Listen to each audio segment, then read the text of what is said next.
Richard Gray, it's fantastic to have you here. Thank you. And as a disability awareness trainer that provides training to tourism staff, it would be great to get your tips for hotels and attractions on what they can do to welcome you as someone with a hearing impairment. Okay.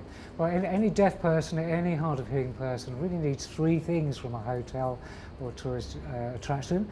We need to feel safe, we need to meet staff who know how to communicate with us, and we need to have a good time, which is basically what everyone wants. But of course, with a deaf person or a hard of hearing person, the way to get those things is slightly different. So if we think about safety, if a deaf person goes to a hotel, we're looking to have an evacuation plan drawn up so that we know what will happen if perish the thought something does go wrong.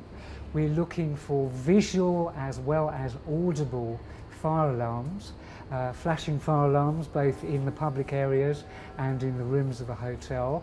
And we're looking also if there is a lift for the telephone in the lift to be hearing aid compatible, which is actually a British standard, so it should happen, but it's always worth checking. So that's the safety issue. Then if we're thinking about communication, because this is really the most important one with deaf people, we need to meet people who can communicate with us well, who are aware that we are likely to be lip reading them. Right. Therefore, we don't want them to talk too fast. We want them to face us. We want them to be in a good light. We want them to be aware perhaps of the need, particularly with deaf sign language users, that if they don't know, if the staff don't know any sign language, as they may not, to perhaps write things down or to use more gesture and expression in their communication. And for hard of hearing people like myself, using a hearing aid, the Induction Loop system is going to be very useful at a reception desk. If you're offering conference facilities, the conference hall or conference room should have a loop in it so that I can tune into that and cut out all the unnecessary background noise. Excellent. And the hearing loop is a piece of equipment which you can actually flick a switch on your hearing aid, is that That's correct? Right, that's and right. It amplifies the noise? It doesn't amplify, no. What it does is cuts out background noise. Right. The big problem for people like me, hearing aid users, is that our hearing aids pick up all the background sounds as well as the stuff we want to hear.